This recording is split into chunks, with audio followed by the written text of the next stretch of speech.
Boa noite, queridos. Paz do Senhor, mais uma vez. Graças a Deus nós estamos aqui para juntos compartilharmos um pouco da palavra de Deus. Em 2 minutinhos nós estaremos dando início mais o nosso momento aqui na nossa Escola Bíblica Dominical.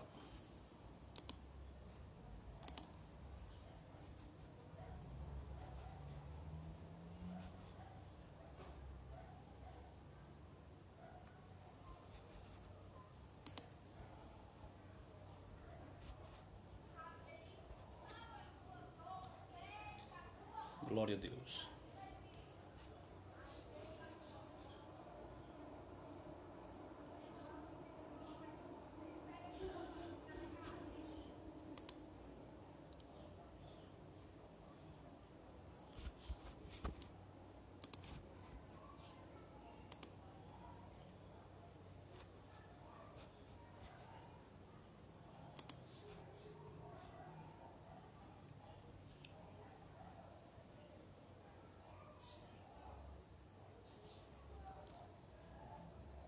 Esperando aqui os nossos irmãos adentrarem, enquanto eu configuro aqui o nosso computador.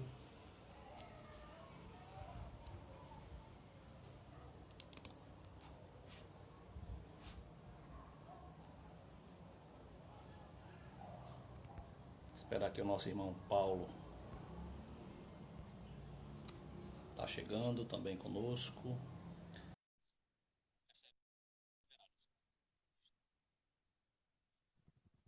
Deus abençoe aqui nossa irmã Maria, Afonso, nossa irmã Eva, nossos irmãos que já nesse momento estão conosco. Pai do Senhor, Paulo.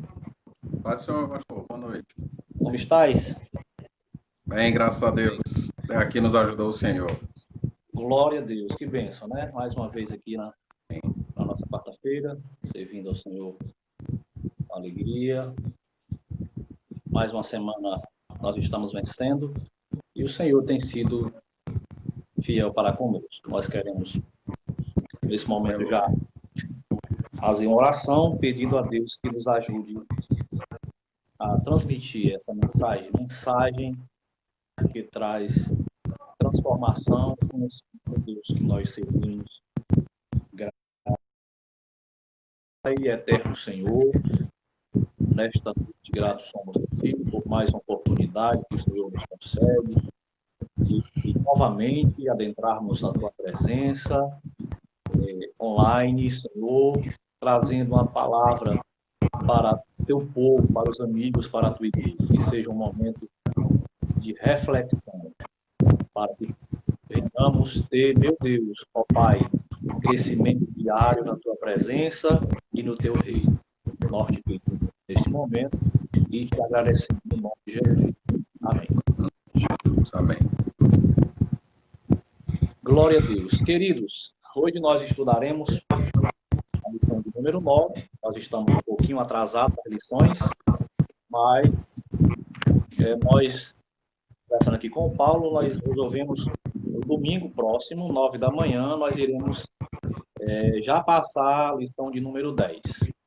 Então, domingo, 9 da manhã, aqui também no Facebook, nós estaremos dando a aula 10 para nós começarmos a caminharmos dentro do parâmetro aqui. Então, domingo, aula 10, e na próxima quarta-feira já estaremos dando a aula 11, e dentro do mês corrente nós terminaremos as nossas lições, e no próximo trimestre estaremos dando todas as três lições também, conforme as orientações. Será um momento de muito aprendizado, né, Paulo? Glória a Deus, sem dúvida, não tenho dúvida. Esses momentos têm sido de maravilhas, né? A gente aprende, né? Mas a palavra de Deus é isso. A gente, a cada dificuldade, nós somos moldados, né? E é em meio à dificuldade que a gente acaba aqui enxergando o lado bom das coisas. E isso tem sido uma bênção, graças a Deus. Glória a Deus. A nossa lição de hoje, meus irmãos, nós trataremos em relação ao mistério da unidade revelada. Hoje eu fiz uma rápida live falando sobre isso. Entenderemos, né, isso para nós hoje. O Paulo estará dando essa lição de hoje, nós faremos introduzir e também comentar quando for necessário.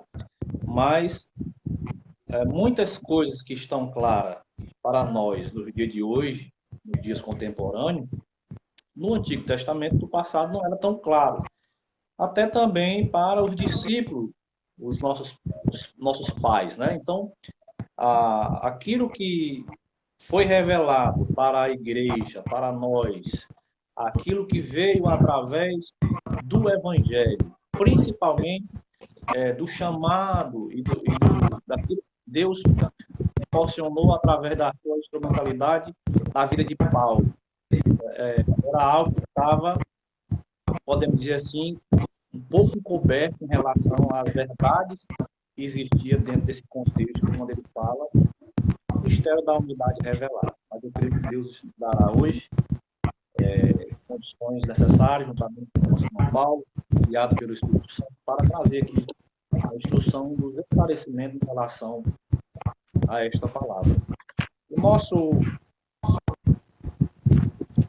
textuário vai dizer o seguinte: o qual noutros séculos não foi manifestado aos filhos dos homens, como agora tem sido revelado pelo Espírito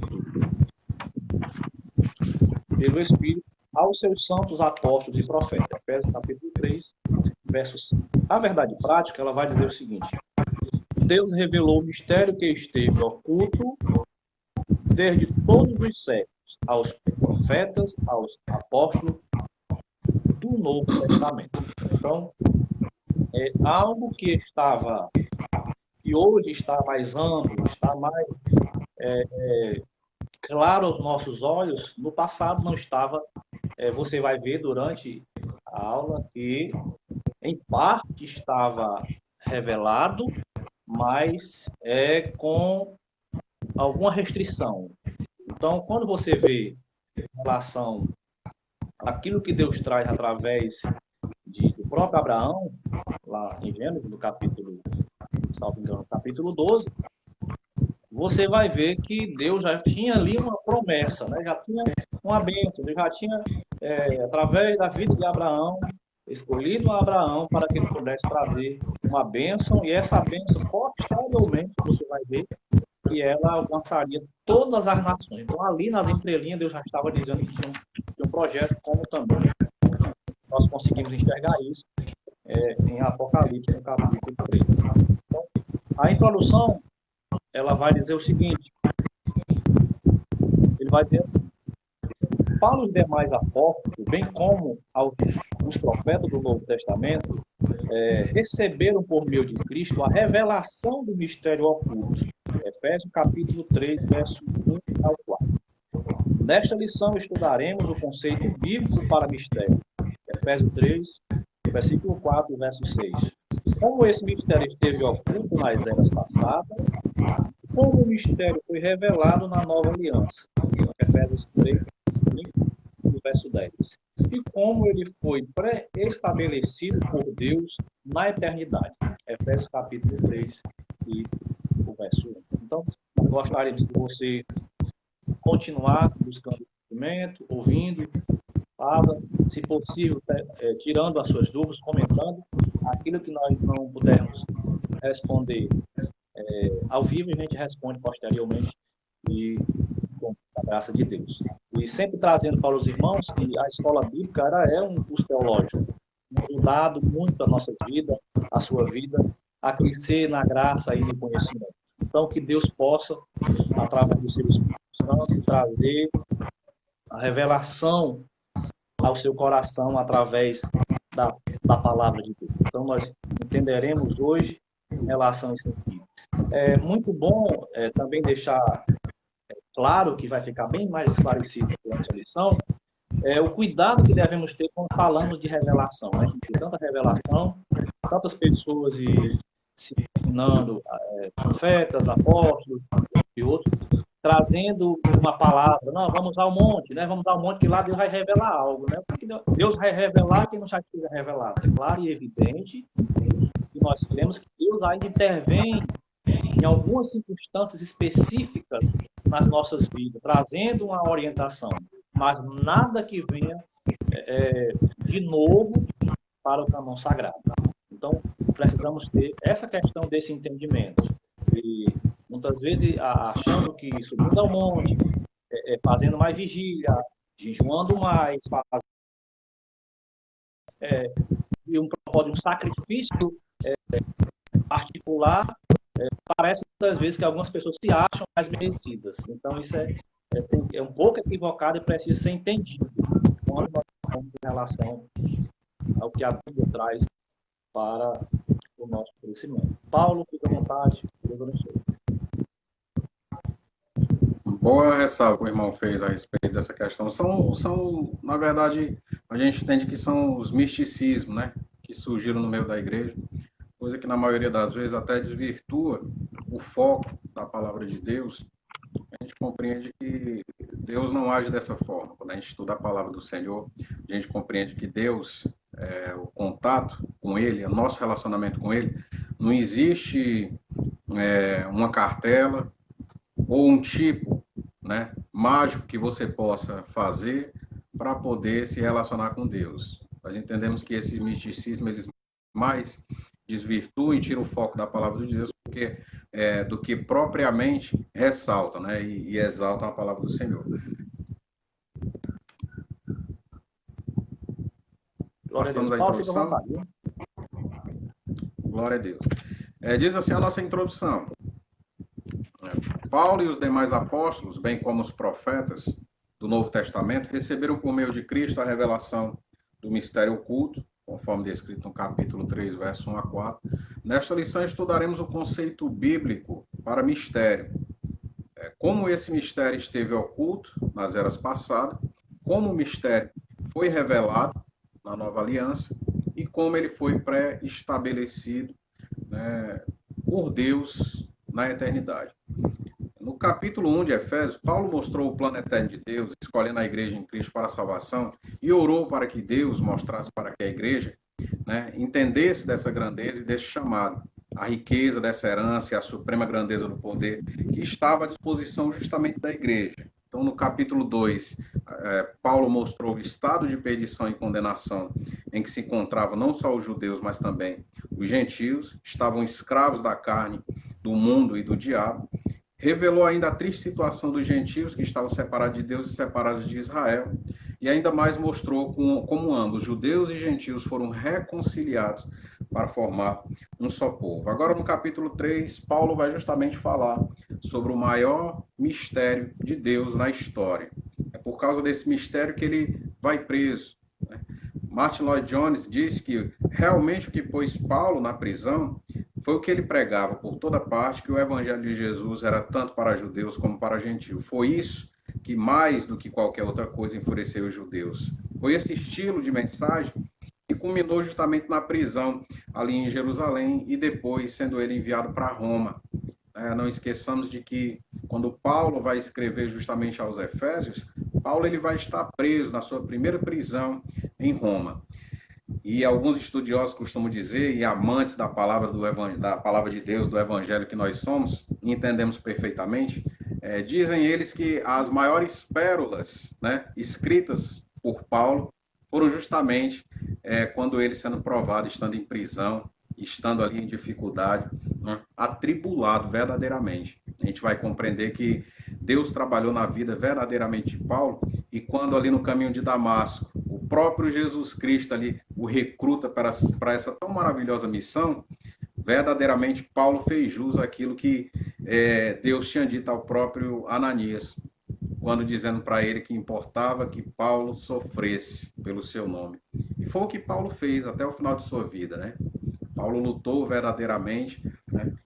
Não é à toa que Paulo vai dizer que combateu o bom combate, e nós entendemos que desde o início da sua jornada, da sua caminhada na fé cristã, Paulo ele teve um grande combate ali quando se converteu, e os próprios irmãos tentaram ali contra a sua vida, né? Não crendo que aquele homem tivesse sido verdadeiramente transformado. Então a gente vê o que verdadeiramente Deus consegue fazer na vida do ser humano, né? Mas para isso o ser humano ele tem que pagar um preço, e o preço, né? O preço maior de todos, Jesus já pagou por cada um de nós na cruz do Calvário. E é por isso que hoje nós estamos aqui louvando e engrandecendo o nome desse Deus, porque assim, como sendo um Deus soberano, estando no controle de todas as coisas, porque Deus não foi pego de surpresa em situação nenhuma, né? Mas verdadeiramente, Deus, ele tinha um plano para cada situação, e foi assim que Deus trabalhou na vida de Paulo, é assim que Deus continua a trabalhar na minha vida e na sua vida. Glória a Deus. O nosso primeiro ponto vai falar justamente sobre essa questão, o mistério oculto no Antigo Testamento, como o próprio pastor já ressaltou, em relação às coisas que não nos era revelado ainda, mas que hoje nos foi revelado, né? Coisas que no Antigo Testamento, né, na Nova Aliança, não se era visto com tanta clareza, como o próprio sacrifício de Jesus na cruz do Calvário, né? Os sacrifícios ali que eram feitos ali no Antigo Testamento apontavam, né, sinalizavam de que um dia um sacrifício vicário, único e perfeito, seria suficiente para fazer com que toda a raça humana fosse conciliada com Deus. Então hoje nós temos acesso a justamente essa revelação de Deus para as nossas vidas. Os gentios ignoravam as promessas e os judeus pensavam serem os únicos beneficiários dela, porém ambos desconheciam o mistério que esteve oculto. Então, a vinda do Senhor, ela teve justamente esse propósito: trazer paz entre judeus e entre gentios, né? Pela retirada justamente do que nós falamos nas aulas anteriores, da questão da causa que existia de separação entre esses dois povos, do preconceito que existia entre eles. Então, a lei não mais podia ser a maneira pela qual os judeus, somente os judeus, pudesse tentar chegar até Deus. A maneira de se aproximar agora é pela graça, por um novo trabalho criativo de Deus, tanto para judeus quanto para gentios. O propósito de Cristo, a partir dos dois grupos, é justamente de criar em si mesmo uma única e nova humanidade. Esse é o plano de Deus para as nossas vidas, né?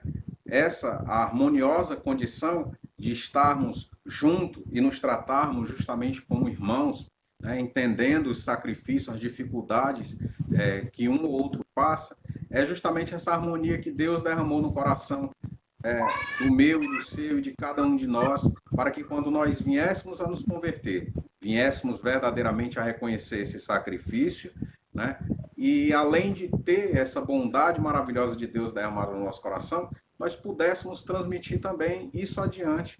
É da vontade de Deus que nós transmitemos assim as boas novas, né? As boas novas do Senhor, né? É justamente a razão de nós estarmos aqui louvando e engrandecendo a Deus por tão maravilhosa graça que operou em nossas vidas. Meu pastor, pode ficar à vontade para comentar, tá? Só em relação a esse tópico que você leu aqui no início, existia, você consegue ver aqui, dois extremos, né? Um extremo é que os gentios ignoravam a questão da promessa. Verdade. E o outro extremo era em relação aos judeus. É bem verdade que alguns argumentam, vêm dizer que a igreja, inicialmente, ela estava fora da questão da promessa. Acho que a palavra certa não seria fora da promessa, né?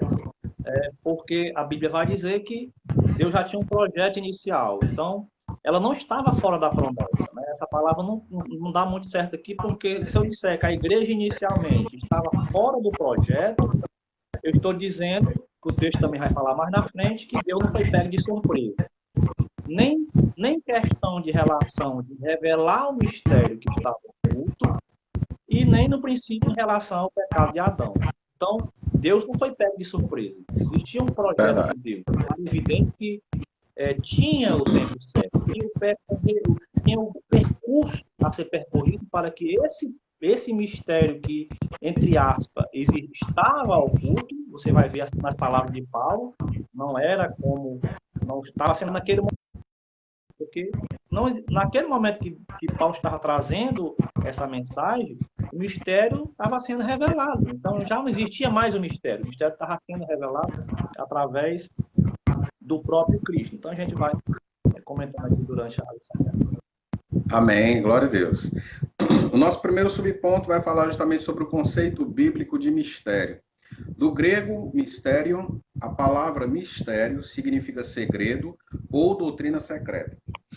Indica verdade divina, né, que esteve oculta e passou a ser conhecido, conforme o capítulo 3, verso 3, não se refere a algo misterioso que somente alguns poucos iniciados possam compreender, como ensinavam alguns adeptos do falso misticismo. Pelo contrário, no cristianismo significa uma verdade que esteve encoberta e agora foi desvendada em benefício de todos.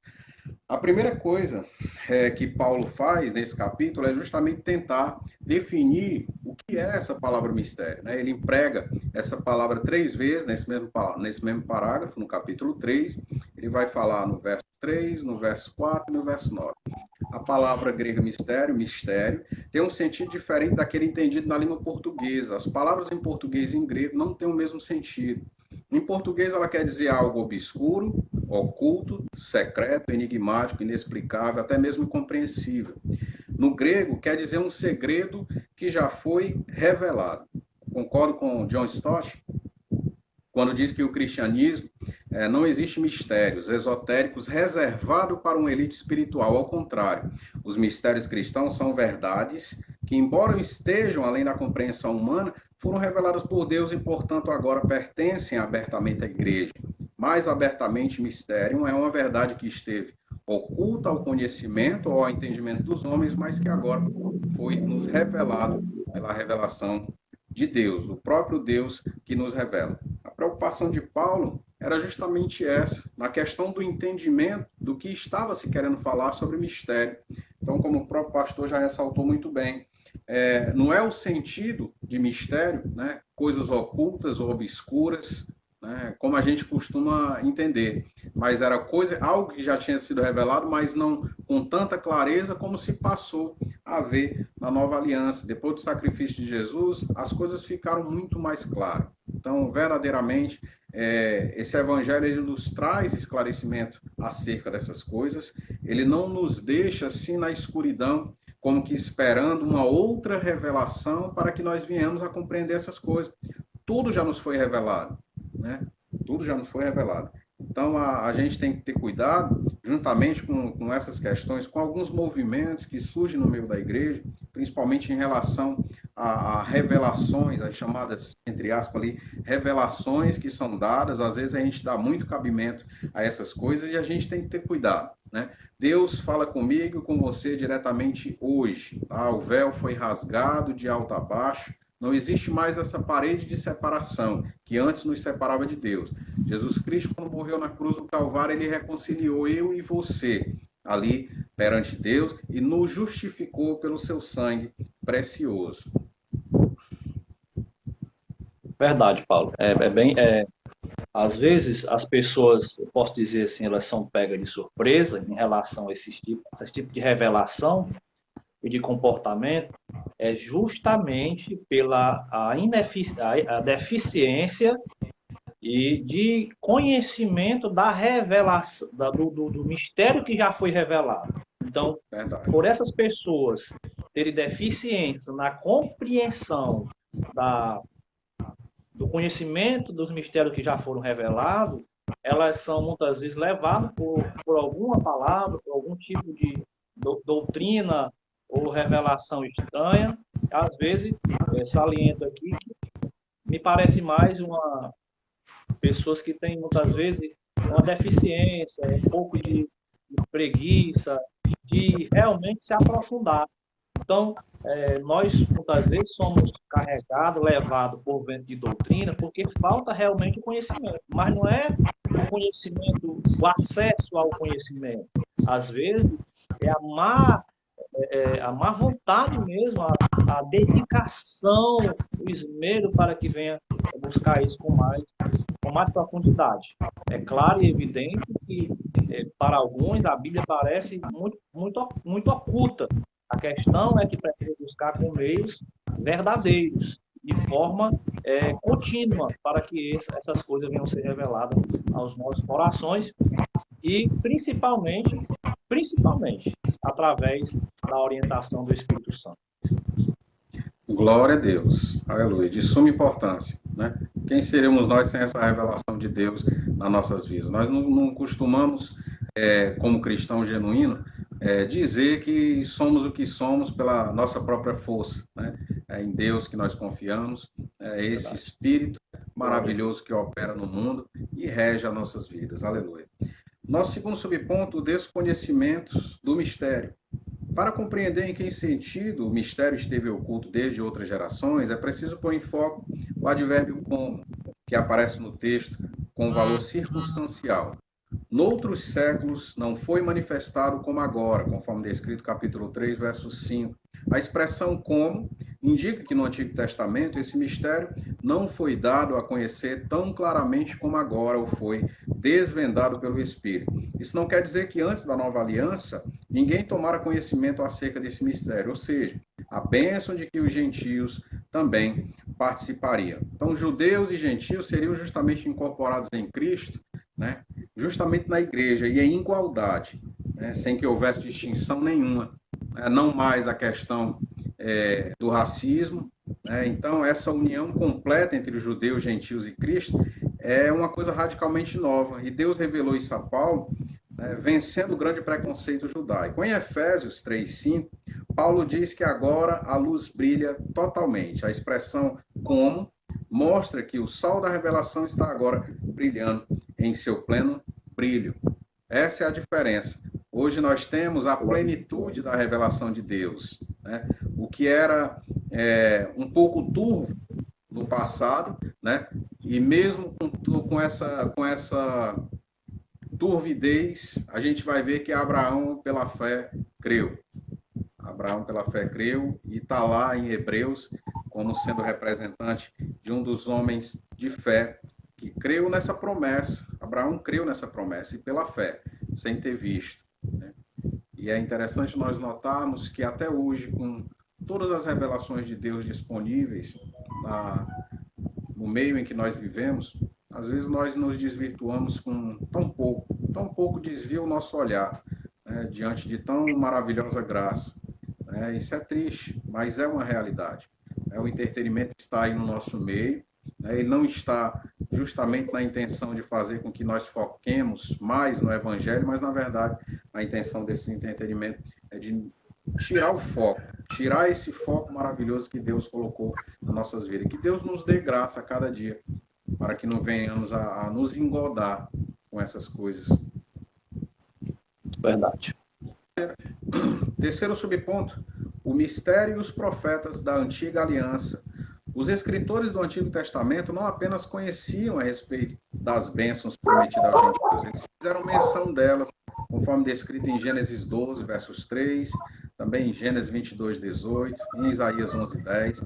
Então, o que esses profetas não sabiam era como isso aconteceria, como Deus faria algo totalmente novo, que as barreiras raciais e religiosas seriam rompidas por meio de Cristo e que judeus e gentios seriam um só povo, integrante de um mesmo corpo, como sendo o mistério oculto. Então, no fim do verso 6, Paulo equiparou justamente o mistério ao Evangelho.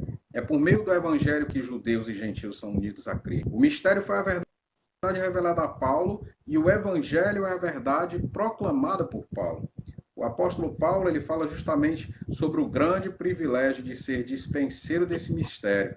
Ele chama a si mesmo de o menor de todos os santos, conforme descrito no capítulo 3, verso 8, ou o membro mais vil do povo santo, ou o menor do que o mínimo. O nome Paulo quer dizer pequeno. Segundo a tradição, ele era de pequena estatura, sentia-se indigno por causa do passado, conforme descrito lá em 1 Coríntios 15, 9. Ele disse acerca de seu passado, apesar de eu ter sido blasfemo, perseguidor e arrogante, conforme descrito lá em 1 Timóteo 1,13. Então, ao dizer que era o menor dos apóstolos, Paulo não estava sendo hipócrita, né? Nem mesmo se afundando numa alta piedade. Na verdade, né, ele está combinando justamente a humildade pessoal com a autoridade apostólica. Na verdade, ele, ao minimizar a si mesmo, ele engrandecia o seu ofício. Ele verdadeiramente fazia jus do que era sofrer pelo Evangelho. Paulo, quando entrava numa cidade e pregava e aqueles não queriam escutar, inclusive o escorraçando para fora da cidade, a chutes e tapas e pontapés, Paulo simplesmente se levantava, sacudia ali. Quantas vezes Paulo não chegou nessa situação e muitos pensavam até que Paulo já estivesse era morto. Então você imagina a que tipo de situação Paulo sofreu, né? E verdadeiramente em nome do Evangelho, né? Mas Paulo ele não era um cristão que fosse incomodado com essas coisas. Quando a gente vai ver que Paulo vai recorrer a Deus justamente na questão do espinho que existia na sua carne,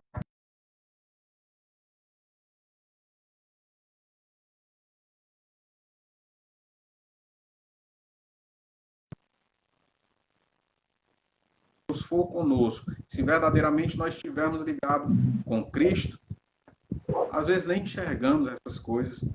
O mundo, às vezes, ao nosso redor olha e não entende como que a gente está passando por tamanho problema e ainda consegue ter um sorriso no rosto, consegue estar satisfeito. Só o Espírito para realizar isso em nossas vidas. Glória a Deus. Verdade. O nosso segundo ponto vai falar sobre o mistério revelado no Novo Testamento. O plano divino oculto quanto à Igreja de Cristo é a ênfase paulina acerca do mistério revelado aos apóstolos e aos profetas. O nosso primeiro subponto vai falar sobre revelado aos apóstolos e profetas. Então, ao fazer a abertura do capítulo 3 de Efésios, Paulo destaca a sua condição de prisioneiro, o processo de sua vocação e como lhe foi este mistério manifestado pela revelação, conforme descrito no capítulo 3, verso 1 a 3. Em passagens correlatas, Paulo deixa claro que não recebeu seu apostolado de homem algum, conforme descrito em Gálatas 1:1. Que a doutrina que ensinava não aprendeu com nenhum homem, conforme Gálatas 1:11. E que ao ser enviado aos gentios, não consultou homem algum, conforme Gálatas 1:16. Significa dizer que a chamada, a doutrina e a comissão lhe foram divinamente confiados pela revelação de Jesus Cristo, conforme Gálatas 1:12. O apóstolo assegura ainda que o mistério oculto foi revelado pelo Espírito de Deus, a ele e aos demais apóstolos e profetas.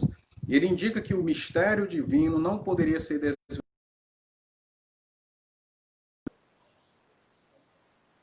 Enfatiza que o mistério foi dado a conhecer por meio da revelação divina e não por sabedoria humana.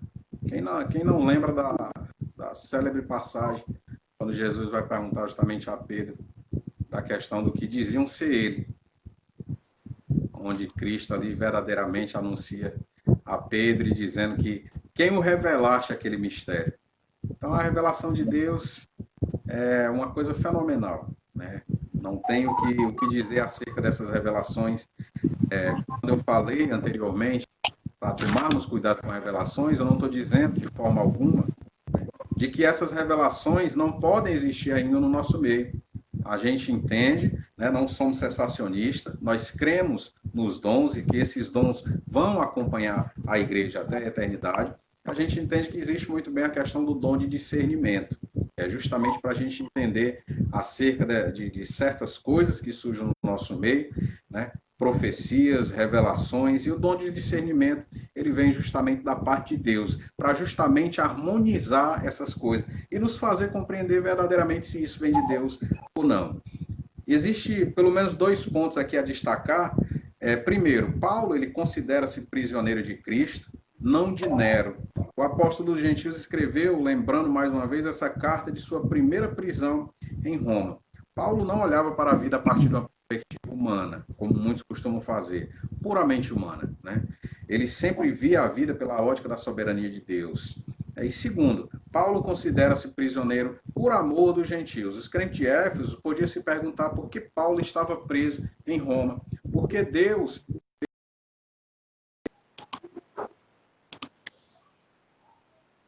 Ele estava... Os gentios foram reconciliados com Deus e reconciliados com os judeus para formar um só corpo em Cristo. Então Deus chamou para pregar aos gentios. Paulo, por ser apóstolo dos gentios, foi acusado, perseguido, preso pelos judeus. Os judeus, quando souberam que ele, Paulo, né, tinha levado o evangelho para os gentios, investiram contra ele. Paulo foi preso em Jerusalém, Cesareia e Roma, justamente por ter abraçado essa causa gentia, né? Paulo verdadeiramente sabia que ele ia sofrer por todo esse trabalho que ele ia ter, né? Mas Paulo, no seu íntimo, ele compreendia verdadeiramente que fazer a vontade de Deus quando aquele o tinha comissionado ali no caminho de Damasco, ele compreendia verdadeiramente que esse era um Deus verdadeiro. E agora Paulo estava pronto para fazer o caminho inverso. Não ser o perseguidor, mas ser agora um grande apóstolo, um grande propagador do evangelho, um grande plantador de igrejas, como foi o apóstolo Paulo. Mas tudo isso foi pela graça de Deus, foi porque a graça de Deus na sua vida era suficiente.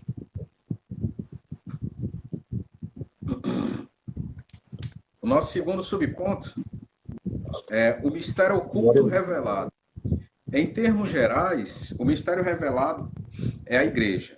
Essa revelação começa pela declaração de que o Pai idealizou tudo desde sempre e prossegue com a execução da obra de Cristo e também com a criação de uma nova humanidade, como também a união de judeus e gentios como família de Deus e corpo de Cristo, e a comunicação dessas verdades aos santos apóstolos e profetas.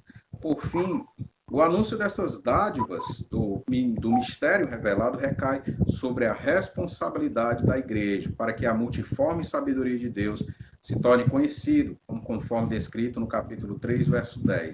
Significa que a própria igreja é a principal agência divina de divulgação desse mistério, a fim de unir todos os homens em um só povo, por meio de Cristo. Glória a Deus.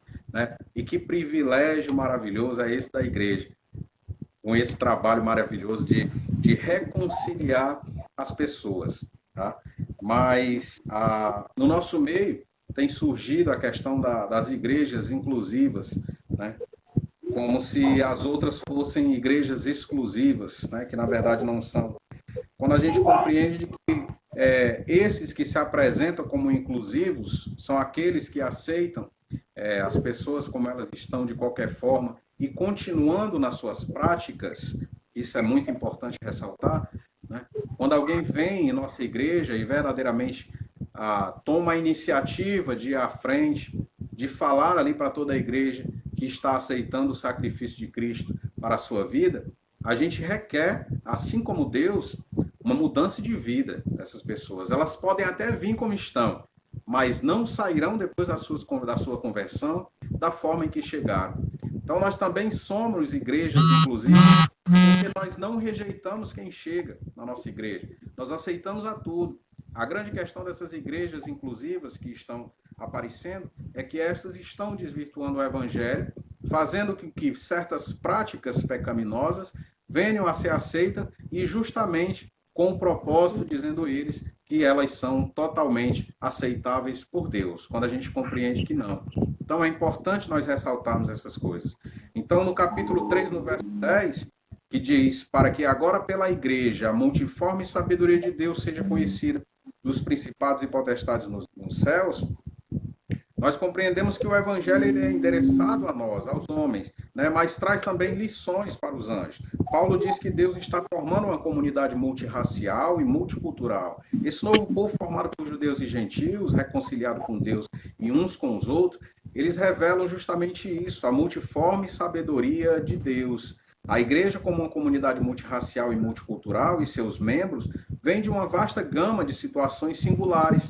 Cada um tem a sua experiência particular no mundo antes de vir a se converter. Então, nenhuma outra comunidade humana se assemelha à igreja. Sua diversidade e harmonia são sem igual. É a nova sociedade de Deus, justamente estabelecida por Deus. Verdade, Paulo. Eu estava aqui ouvindo a sua argumentação em relação ao texto e lembrando em relação à questão desse, podemos dizer assim, desse preconceito, né? Nós tivemos agora recém, né, a notícia da morte daquele cristão, daquele militar, e sentindo muito porque quando nós olhamos a história do Brasil e as histórias dos Estados Unidos, por exemplo, nós vemos uma diferença grande pelos Estados Unidos, 30, 40 anos, eles terem libertado as pessoas da escravidão muito primeiramente do que o Brasil. Mas o que é que existiu naquela época e ainda existe hoje? A exclusão dessas pessoas, né? Então, eles aceitam os irmãos como cristãos, os negros como cristãos, mas depois dessa leva da questão da escravidão, que foi que houve, né? eles constroem as suas igrejas. Então, os brancos, né, têm as suas igrejas e os negros, eles habitam também. Somos irmãos, mas você vai lá habitar mais um tempo só para negros. A questão é tão deficiente em questão em relação à compreensão, né, do evangelho, que eu estava vendo alguns comentários de amigos meus em relação a esse conceito, dizendo que naquelas épocas, até uma propriedade que você fosse vender, você tinha a opção de colocar lá no seu documento que aquela propriedade que você estava vendendo não poderia ser vendida para uma pessoa negra. Olha a baixa compreensão que essas pessoas tinham em relação ao seu próximo. Então, isso não é diferente no nosso meio.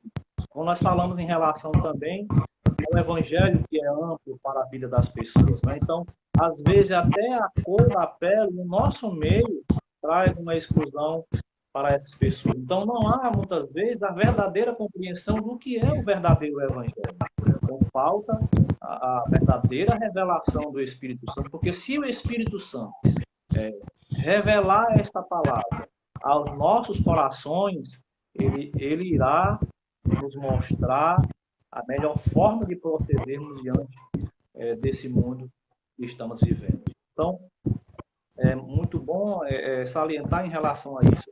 Outra coisa, quando nós olhamos para a questão da revelação do Evangelho, quando você vê o próprio Jesus e os próprios discípulos trazendo a mensagem, o próprio Cristo trazendo a mensagem. Você vê que a mensagem ainda até aquele momento, ela está em torno dos judeus, né? Está ali focada em questão de Jerusalém e dos judeus. Quando você vê após a morte de Jesus, você já vê um cenário totalmente diferente. Aquilo que eu falei de início, Deus não estava mudando o seu projeto.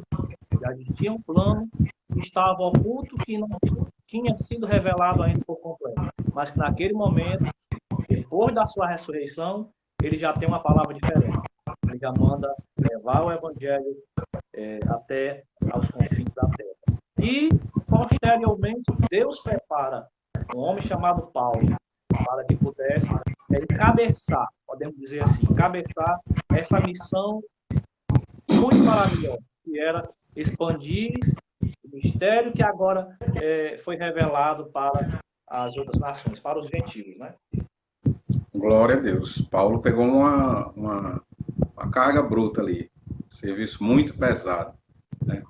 Mas muito prazeroso para ele, quando a gente vê em suas cartas todo esse sofrimento, né? Diante do seu sofrimento, o que ele tentava fazer? O inverso, né? Ele tentava fortalecer as pessoas com o próprio sofrimento. Essa é a eficácia do trabalho que teve justamente o apóstolo Paulo, em relação a ter compreendido perfeitamente que o seu chamado fazia com que ele fosse, né, uma pessoa que iria sofrer durante toda a sua jornada, como foi, né, até o seu martírio. A graça de Deus acompanhou Paulo até o final de sua vida. Nosso quarto subponto, a magnitude do mistério. Outrora ninguém tinha ventilado a possibilidade da formação de um só povo, sem distinção de pessoas, etnia ou classe social, mas em Cristo, por Cristo, todos são um e participantes da mesma promessa. Até mesmo alguns líderes da primitiva igreja demoraram a entender esse mistério, onde todos são aceitos em Cristo, conforme descrito lá em Atos, capítulo 11, versos 4 ao 17. Esse mistério, ora revelado, deve ser propagado aos homens conforme Deus planejara desde o princípio. Paulo nos passa justamente a ideia de que a igreja ela está no palco da história, né, como sendo justamente o maior espetáculo do mundo. Enquanto o evangelho se espalha em todas as partes do mundo, essa nova comunidade cristã, de cores variadas, ela se desenvolve como a encenação de um grande drama. A história é um teatro, né? O mundo é um palco, e os membros da igreja de todos os mundos, de todos os países, são justamente os atores justamente dessa peça. Então, o próprio Deus escreveu a peça, dirige e a produz. Ato após ato, cena após cena, a história continua a desdobrar-se. Então, por meio da antiga criação, o universo, Deus revelou sua glória aos seres humanos. Por meio da nova criação, a igreja, Deus revelou sua sabedoria aos anjos, e os anjos olham fascinados ao ver judeus e gentios justamente sendo incorporados na igreja como iguais, não diferentes, sem separação nenhuma mais. A separação havia sido removida, o preconceito não deveria mais de existir entre eles. Os judeus demoraram até essa compreensão, até essa aceitação, até dessa parede de separação que havia sido derrubada, né? Mas com o tempo eles aprenderam e foram justamente, né, juntos, em harmonia, tentaram justamente levar o evangelho no mundo, né, com essa obra tão maravilhosa que Deus havia feito, de reconciliação entre esses dois povos. Existia uma briga tão grande, uma intriga tão grande entre estes, mas que agora estava se descortinando dos seus olhos e eles estavam compreendendo essa obra maravilhosa que Deus tinha feito, tanto para um povo quanto para outro. Glória a Deus. Glória a Deus. É bênção. Terceiro subponto, o mistério pré-estabelecido por Deus. Deus não foi surpreendido com o pecado no Éden. Desde a eternidade, o Senhor pré-estabeleceu um plano para ser executado na plenitude dos tempos, como nós já havíamos comentado previamente. Deus não foi pego de surpresa ali no Jardim do Éden. Há teologias, e eu sou um pouco pé atrás com essas, que apresentam justamente que Deus, ele não conhece todas as coisas. O que ele conhece, na verdade, são as possibilidades do ser humano, em cada ato, em cada gesto que o ser humano poderia fazer, conforme em cada situação que ele fosse colocado. O molinismo vai justamente declarar isso, que Deus conhece o que cada ser humano pode fazer conforme em cada situação que ele tiver. Eu tenho dificuldade para crer nisso, porque eu acho que isso diminui um pouco o poder de Deus, né? E não entendo como que Deus não pudesse ser pego de surpresa em algum momento, né? Eu entendo, né, pela graça, até aqui que me foi revelado, eu entendo perfeitamente que Deus conhece tudo, ele sabe cada ato, né? Mas assim ele não determinou.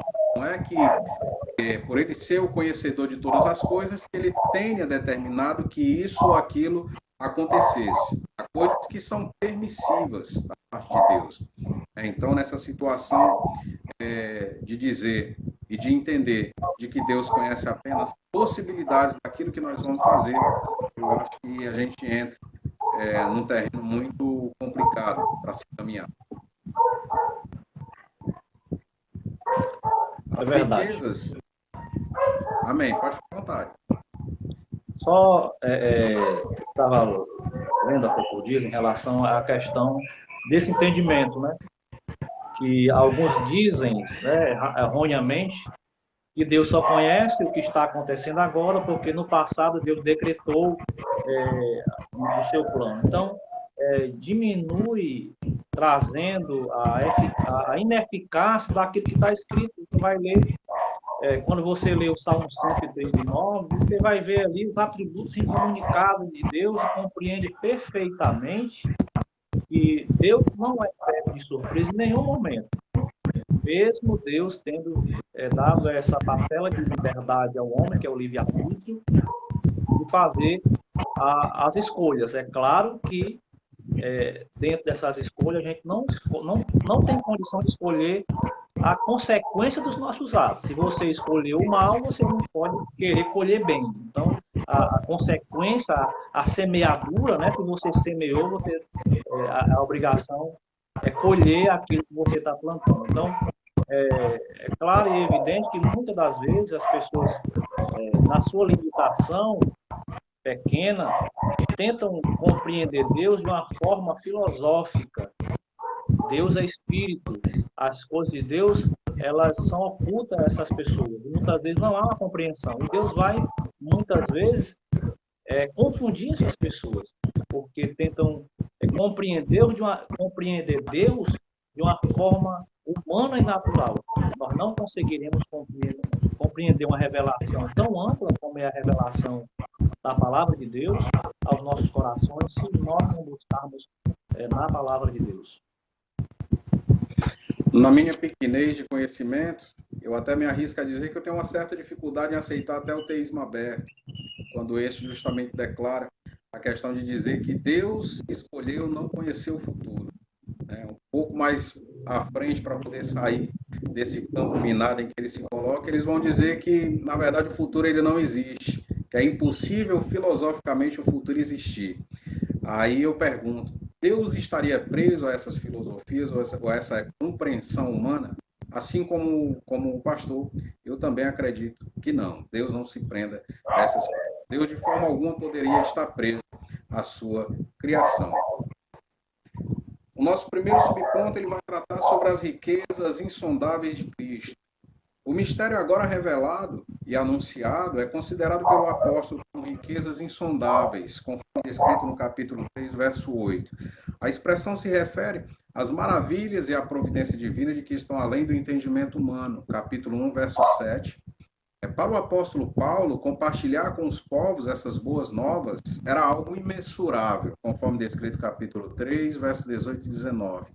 A mensagem da qual ele fora incumbido consistia em ministrar a todos a perfeição e a preciosidade do mistério que estivera oculto, conforme descrito no capítulo 3, verso 8 e 9. Proclamar que essas dádivas foram projetadas desde a eternidade, sendo livremente concedida aos homens por meio de Cristo. Tudo abrange o beneplácito da vontade divina, que articulou o plano, conforme descrito no capítulo 1, verso 11. O conteúdo desse plano, conforme descrito em Efésios capítulo 2, verso 1 a 6, e a pessoa de Cristo, que executou o plano pré-estabelecido por Deus, conforme descrito em Efésios capítulo 1, versos 19 ao 22. Então, já vimos o amor do apóstolo Paulo justamente por essas expressões que falam de riqueza, para expressar as bênçãos de Cristo, que infinitamente transcendem as riquezas do mundo. Aqui ele justamente acrescenta um adjetivo incompreensível, ou em outras versões, insondáveis, né, que fala de alguma coisa que não pode ser obtido mediante esforços humanos. No verso 8 ele vai dizer, a mim, o mínimo de todos os santos, me foi dada a graça de anunciar entre gentios, por meio do Evangelho, as riquezas incompreensíveis de Cristo. E é justamente esse adjetivo que é usado para as obras de Deus em Jó, capítulo 5, verso 9, e Jó também, capítulo 9, verso 10. Caso Paulo alguma vez tivesse tentado medir e definir aquela graça, logo compreenderia estar agindo como um homem que ao medir as margens de um lago, ele vai perceber que está medindo, na verdade, ali um braço do mar, né? Aquelas riquezas insondáveis não era apenas o Evangelho, nem doutrina, mas era o próprio Cristo. E o privilégio inestimável da chamada de Paulo foi justamente apresentar Cristo aos gentios, que ainda não tinham ouvido falar dele, nem tinham sido incluídos em seu reino. Né? Essa era a graça de Deus que estava proposta, né? E estava lançada por Deus, pelo próprio Deus no mundo, quando Jesus, morrendo ali na cruz do Calvário, trouxe toda essa graça a todos da raça humana. Né, para que nós viéssemos a ser alcançados por essa graça também e viéssemos fazer parte desse povo maravilhoso que um dia irá herdar os céus. Fica à vontade, meu pastor. É verdade, Paulo. Eu estava vendo aqui em relação a Paulo dizendo que seria riqueza insondáveis, né? Insondáveis aqui no grego é uma pista que não pode ser encontrada. Então, é algo que está distante daquilo humano. Então, por isso que eu estava hoje ouvindo um comentarista dizer que Deus não escondeu nada de nós, apenas escondeu para nós. Então, estava guardado, né? Seria revelado e teria um propósito. Então, se algo está aparecendo na nossa vida que está difícil, que está oculto, que está profundo, então se diga-se de passagem que precisa que nós venhamos nos dedicar mais à compreensão, né? Então, diante do que está acontecendo, né?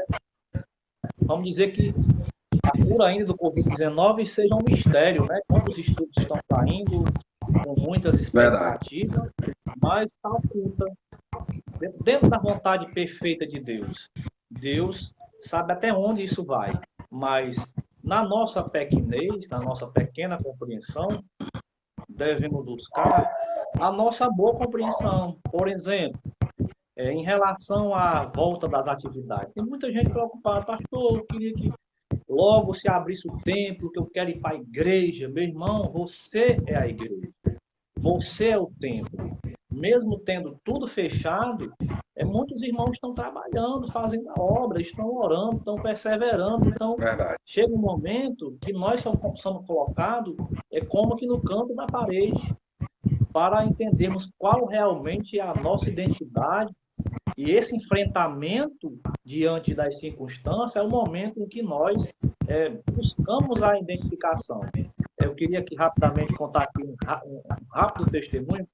E passei o dia um pouco mais ruim, não consegui trabalhar. Ontem à noite eu comi aqui umas carnes, uma linguiça, e não me senti bem, não consegui dormir. Veja bem como é que as coisas funcionam. E estava suando frio e tal, fui dormir, não consegui, um pouco tonto, estava passando mal. E, meu Deus, o que vai acontecer? Parece que eu ia morrer. E o que é que eu fiz? Né? O que é que eu fiz? Diante até mesmo, às vezes, da falta de prudência de nós mesmos, como nos alimentarmos à noite.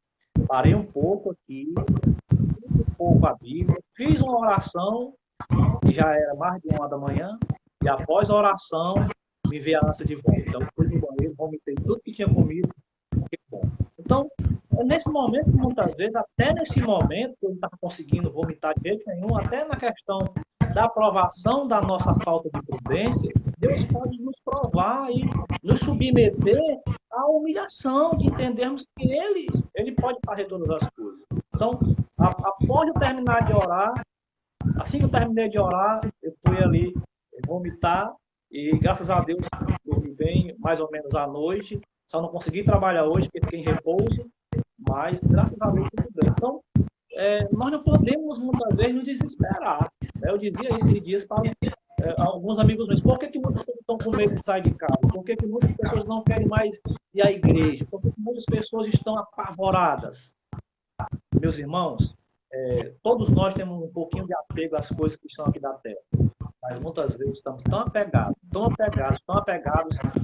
e o céu é bom, mas nós não queremos partir para lá, nós queremos ficar um pouco aqui. Então, essa é a minha reflexão para que nós venhamos buscar fé, buscar graça, segurança na palavra de Deus. Ela nos dará o crescimento cotidiano. Glória a Deus. E graças a Deus o Senhor Jesus já tinha nos advertido, né? Justamente também sobre essas coisas, né? Que nós teremos aflições, mas que a cada dia o Senhor nos dá bom ânimo para suportar, né? Não só essas coisas, mas tudo que nos rodeia, pela graça de Deus. O nosso segundo subponto, o eterno propósito em Cristo. Como vimos anteriormente, o mistério desde os séculos esteve oculto em Deus, que tudo criou, conforme descrito no capítulo 3, verso 9. O que significa que desde o princípio dos tempos o Criador manteve o mistério encoberto para ser revelado em tempo oportuno. E indica que Deus sempre esteve no controle da sua criação, para que agora seja manifestada, segundo o eterno propósito que fez em Cristo, conforme descrito no capítulo 3, verso 10 e 11. Assim, o plano da salvação que abrange o mistério da igreja e a revelação desse mistério sempre estivera de acordo com o desígnio divino para serem executados por intermédio de Cristo. Primeiramente, a tarefa do apóstolo Paulo era justamente tornar conhecidas essas insondáveis riquezas de Cristo, né? Aqueles que delas não tinham sequer ouvido. Mas à medida que os homens vieram a ter fé em Cristo, a obra do pregador era prosseguir em compartilhar o conhecimento do propósito maravilhoso de Deus, de uma forma que Paulo descreve justamente essa tarefa como sendo manifestar esta grande verdade.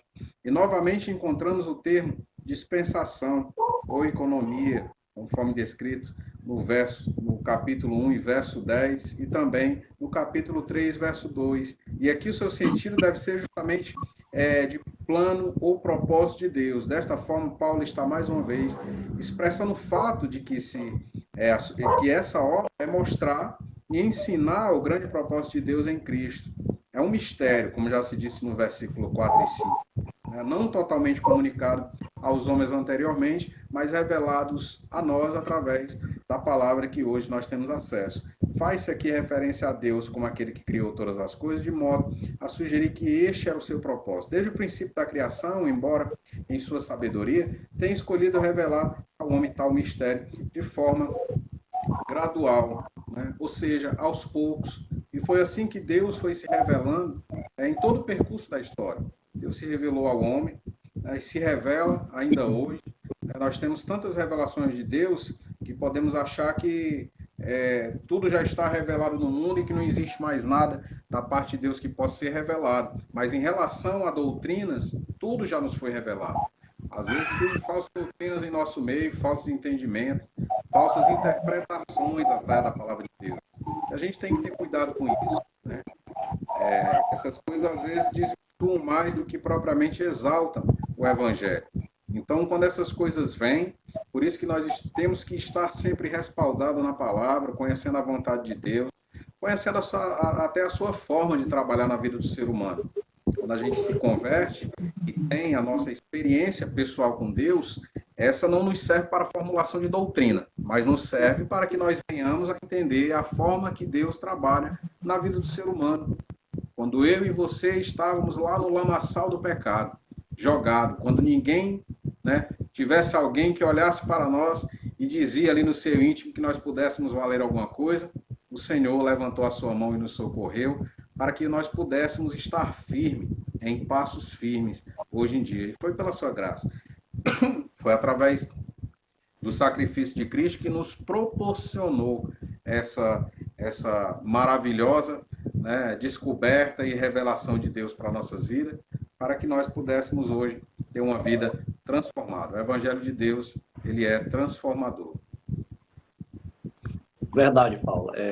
Quando nós olhamos em relação ao propósito de Deus eterno, né, em relação a Cristo, é justamente o que o Paulo frisou com muita clareza, que é um processo gradativo. Então precisa, até porque o ser humano ele é lento. Ele é lento e Deus, na sua onisciência, quando você vai olhar a questão da história da Bíblia, do trabalhar de Deus, Deus é um Deus de convivência, Deus gosta de conviver. Deus gosta de ter um processo de relacionamento com o ser humano. Então você vai ver esse relacionamento desde o momento em que Deus cria o homem e coloca lá no jardim e nas entrelinhas desse processo do plano da salvação. Então, Deus é eterno, né? Esse fio da meada que o homem entra nesse processo da eternidade, porque ele é um ser, podemos dizer assim, um ser que mesmo que não venha ganhar salvação, ele estará sempre sendo atormentado pela questão da desobediência no futuro, mas Deus traz, durante esse processo da salvação, um ato contínuo, que o homem precisa se aproximar de Deus. Então você vai ver, durante a história da igreja, você vai ver os profetas, você vai ver os juízes, você vai ver os sacerdotes, mas tudo isso, quando você vai estudar, apontando para a vinda do Messias. Então, se estava apontando para ele, Deus já estava, em parte, revelando de que o projeto que incluiria os gentios, né, que hoje não é mais gentio e judeus, a vontade de Deus era unir judeus e gentios, fazendo em si um mistério. E que mistério é esse? A igreja. Né? A igreja sendo revelada como plano, através de Cristo, salvífico para a raça humana. Então, é bom compreender isso. E muitas vezes, quando eu olho em relação a essa revelação de Deus, o Paulo falou aqui também sobre isso, muitas pessoas procuram esse estado para si, buscar uma alta revelação daquilo que já foi revelado. O próprio Apocalipse, e em algumas traduções até não colocam mais Apocalipse, mas a própria palavra traduzida, que é revelação, é algo revelado. Então, aquilo que é cabível a nós em relação à convivência, às doutrinas, à vivência da igreja, já foi revelado. Então, aquilo cabe a nós. Claro que nós formos falar aqui dos mistérios de Deus, vai existir muita coisa de Deus oculta aos nossos olhos. Mas aquilo que é compreensível à igreja, no cânon sagrado, está revelado. E às vezes as pessoas, elas continuam tentando cavar, achar um mistério diferente, achar uma compreensão diferente das escrituras. E é bem verdade que as compreensões, muitas vezes, de linhas teológicas que nós temos, elas são humanas. Em algumas partes elas são falhas. Só o que é infalível é a própria palavra de Deus. Então, ela é infalível. Glória a Deus. E com isso, né, nós dois não estamos dizendo justamente simplesmente que quando você se converte, procure ler somente a Bíblia e nenhum outro livro, alguma coisa do tipo. Mas nós estamos falando da questão do cuidado, né? Do cuidado com suas leituras, principalmente o novo convertido. Né? O meu pastor costuma ressaltar muito essa questão da alimentação, né? Ainda está no mamãozinho com açúcar ali e tal, aquele negócio todo. Então a gente precisa ter cuidado com isso, né? Do que nós estamos ingerindo. Nós temos condições de estar comendo aquele alimento já sólido ou simplesmente aquilo ali sólido vai nos fazer mal depois que nós ingerirmos. Temos que ter cuidado justamente com isso. Então, não é se alimentar somente de leite, mas se alimentar do alimento correto, conforme as suas etapas da sua vida cristã. Nós entendemos que existe esse processo, essa graduação de que a cada dia você vai crescendo até que se atinja a estatura de um varão perfeito. Né? Essa é a vontade de Deus para nossas vidas. Que nós possamos ter cuidado justamente com aquilo que nós ingerimos, para não acabarmos fazendo com que aquilo nos faça mal. Né? E tenhamos que, assim como um irmão, literalmente, né? Provocar, né? E às vezes aquilo deixa um certo dano. Glória a Deus. O nosso terceiro subponto, o plano divinamente pré-estabelecido. O plano divino não surgiu pelo advento do pecado de Adão. Deus não foi apanhado de surpresa, ao contrário, ele sempre esteve no controle e já tinha um plano de salvação pré-estabelecido desde a eternidade. Essa verdade nos ensina que por trás de todo evento da história existe um propósito eterno em andamento. Deus é soberano e controla todas as eras, tempos e circunstâncias. Nesse termo, propósito no tempo, previamente determinado, o mistério da igreja foi executado em Cristo, no qual temos ousadia e acesso com confiança pela nossa fé nele, conforme descrito no verso 12, no qual temos ousadia e acesso com confiança pela nossa fé nele. Agora o apóstolo ele se volta justamente para esse significado mais prático, né, que isso tem para a vida diária, a nossa vida diária. Né? A este Deus poderoso, cujo propósito abrange os céus e a terra, o tempo e a eternidade por intermédio de Cristo, nós temos hoje ousadia e acesso com confiança. Não é simplesmente porque foi tirada essa parede de separação e hoje eu tenho acesso a Deus, mas hoje eu tenho acesso com confiança a Deus. Então a palavra ousadia é basicamente expressar-se com liberdade. Frequentemente há referência à ousadia perante os homens, como descrito no próprio capítulo 6 de Efésios, verso 20, lá em Atos 4, 31 e em Filipenses 1, 20, relacionando com a ausência de timidez ou vergonha. Refere-se também a uma ausência semelhante de temor ou timidez ou vergonha de se aproximar de Deus, conforme descrito em Hebreus 4,16 e no próprio também Hebreus 10,19, que são os mais claros exemplos para que nós venhamos a ter a compreensão desse sentido. Conforme descrito aqui em Hebreus 4,16, ele vai dizer que cheguemos-nos, pois, confiadamente ao trono da graça, para que recebamos misericórdia e achemos graça a fim de sermos socorridos no momento oportuno. Já em Hebreus 10:19, ele vai dizer, tendo, pois, irmãos, ousadia para entrarmos no Santíssimo Lugar pelo sangue de Jesus. Então, a fé em Cristo, justamente do acesso que nós temos. Então, com essa parede de separação, ela foi removida. Nós agora não simplesmente temos um acesso direto a Deus. Nós temos o acesso, nós temos ousadia e temos confiança em buscar a Deus. Né? É justamente essa gradatividade, essas etapas que faz com que a cada dia o cristão ele possa caminhar firme nos caminhos do Senhor, conhecendo do Evangelho, né? Estudando através de bons livros seculares que também trazem luz para a compreensão de certas coisas difíceis na Bíblia, né? Para que assim nós venhamos a cada dia gradativamente crescendo na graça e no conhecimento do Senhor. Essa é a vontade de Deus para as nossas vidas. Então, o perdão dos pecados que torna possível o acesso é o dom da graça de Deus, recebido por parte do homem justamente pela fé. Fé que, em geral, nas epístolas paulinas significa não só uma mera crença intelectual, mas um conhecimento pessoal de Cristo e, o que é mais importante, uma ligação pessoal com Ele. Essa é a vontade de Deus. Deus se revelou a nós, né? Nós podemos buscar com ousadia, com confiança ao Senhor, que essa parede de separação nos foi removida, e agora nós podemos crescer na graça e no conhecimento. E isso vai nada mais, nada menos que um dia nos levar à eternidade, né? Uma eternidade boa, podemos dizer assim, porque existe outro lado da eternidade, né? Então, nós compreendemos perfeitamente que Deus, quando trabalha na vida do ser humano, Ele trabalha para que nós possamos a cada dia ser criaturas melhores, compreendendo não só das nossas dificuldades, mas compreendendo da dificuldade do próximo, procurando ter harmonia sempre uns com os outros, sendo pessoas inclusivas, né? E não pessoas exclusivas. Essa não é a vontade de Deus para nossas vidas.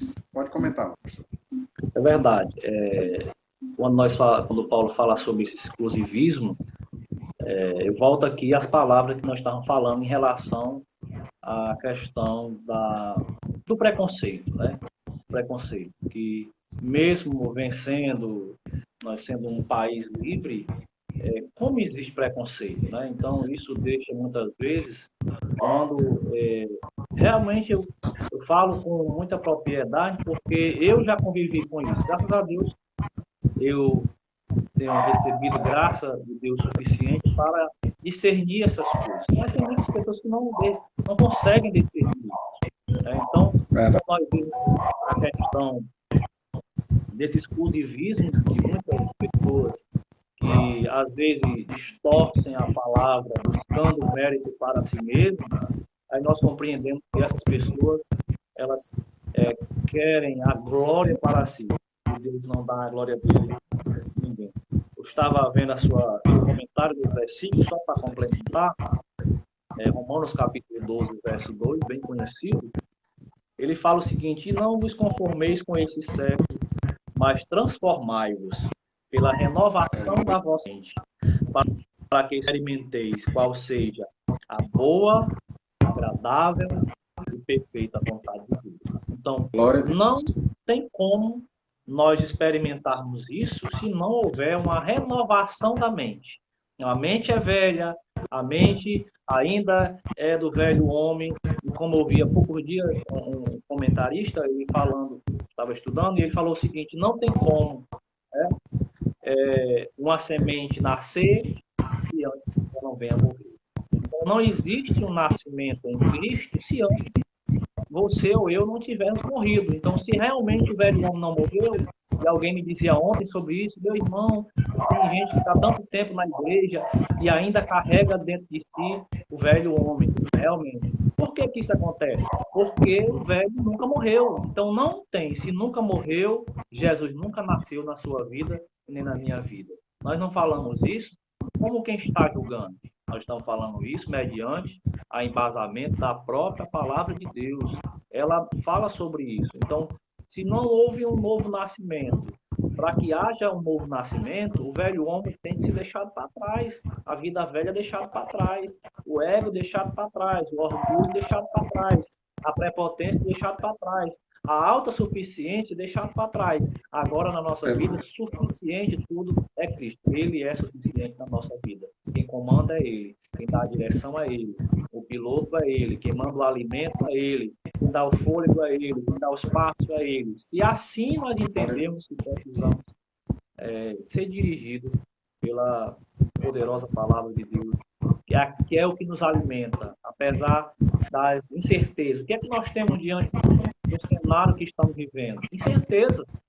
E eu falo as palavras do meu pastor presidente, pastor Antônio José, ele trazendo uma palavra, daqui a pouco também já está no Instagram, às 9 horas, ele trouxe essa palavra dizendo que se tudo ficar fechado, se as igrejas não abrir mais, nós temos a graça. Então, tem graça na tua vida, tem graça na minha vida, então ela é suficiente. Glória a Deus. aconteceu com os irmãos lá da igreja de Esmirna, né? Quando foram tomar as suas terras, as suas casas, as suas fazendas, e os irmãos foram quase que expulsos da cidade. Eles foram viver aonde? Foram viver em cavernas. A igreja era as cavernas, escuras lá, sem ter aconchego. E o que foi que Deus, que o Espírito Santo trouxe para eles? A riqueza. Ele disse assim: olha, tu és pobre. Aí ele essa pobreza era física, era material, mas a parte da riqueza que o próprio Espírito Santo revela através de Cristo para a igreja é rica porque ela temia.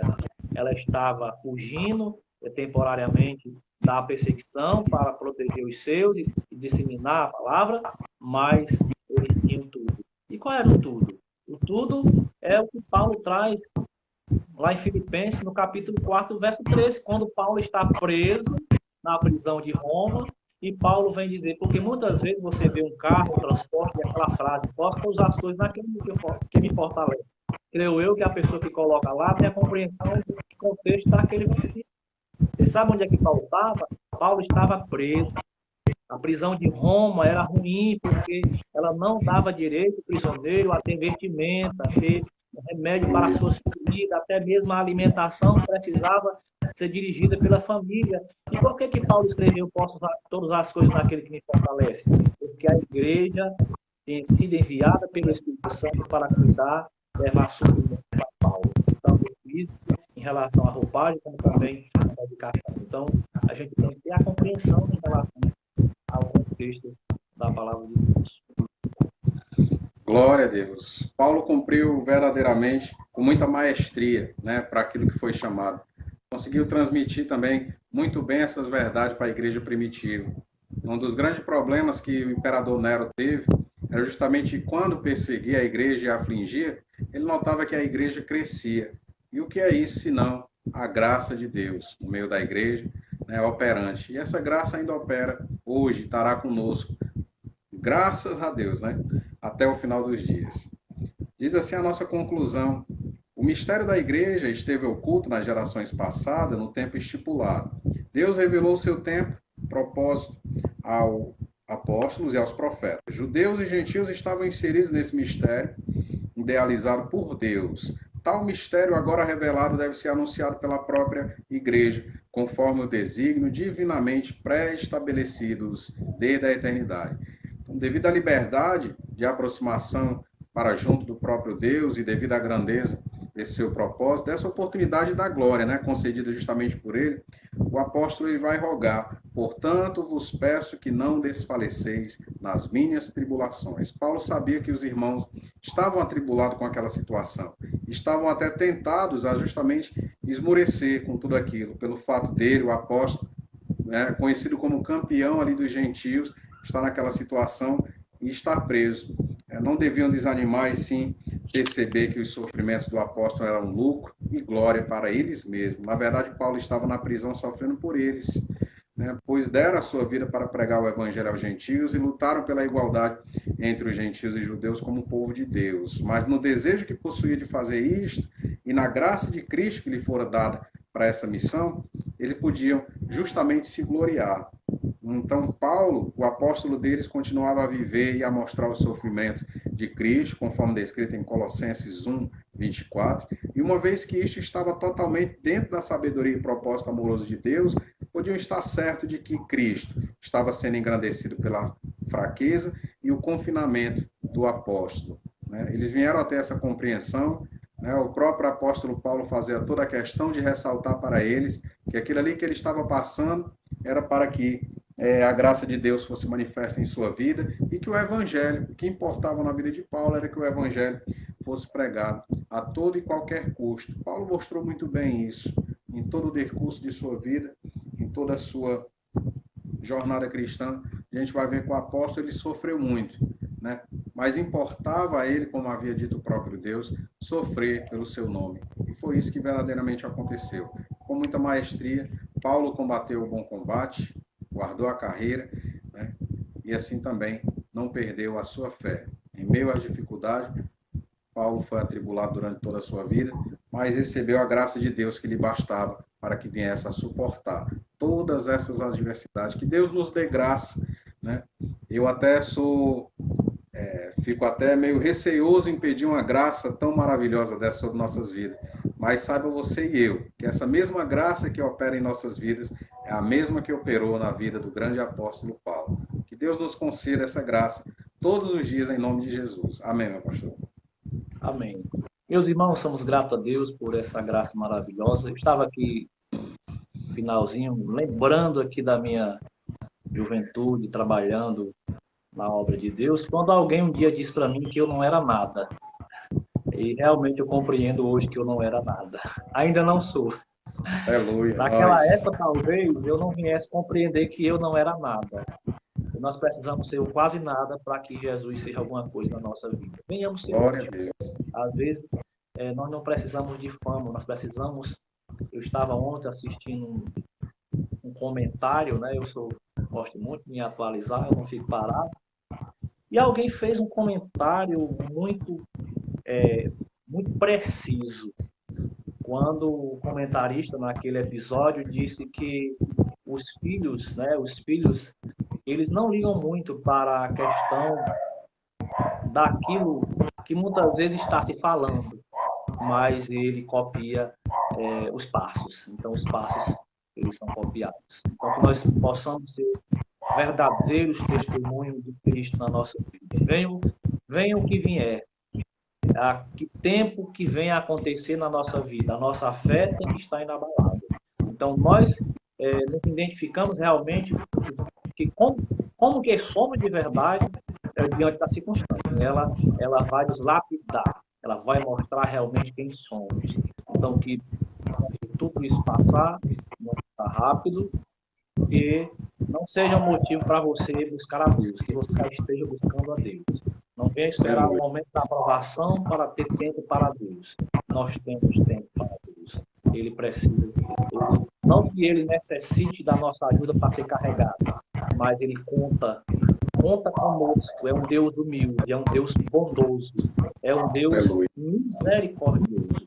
E se a misericórdia dele nos alcançou, venhamos fazer jus a essa graça maravilhosa. Meus irmãos, nós iremos encerrar, lembrando que domingo pela manhã teremos uma aula extra, a nossa 10ª lição, que vai ficar por 15 dias, terminarmos dentro do mês corrente. Nós teremos a intercessão pelos efésios. Então estaremos aqui juntamente com os irmãos. Se esforce, acorde cedo, tá certo? Para que 9 da manhã estaremos aqui. Antes do nosso culto do PC, nós estaremos aqui. Quando o culto começar às 10h30, nós estaremos aí encerrando a nossa live já e participando juntamente com os nossos irmãos. Deus abençoe a todos. Lembrando mais uma vez, meus irmãos, se vocês se inscreverem no nosso canal do YouTube, as nossas aulas estão postadas lá. Você conseguir assistir pela questão do problema na internet. Muitos irmãos às vezes reclamam que o Facebook trava muito. E vai lá no YouTube depois e comenta, assista a aula, tenha paciência para aprender, é gradativo. Tem que ter calma, né? É um processo, tem que buscar esse processo. Deus abençoe sua vida, Paulo, sua esposa, sua família, amém, seu trabalho, seu ministério no nome de Jesus. Paz do Senhor. Deus abençoe você e sua família. Glória a Deus. Amém. Deus abençoe. Amém.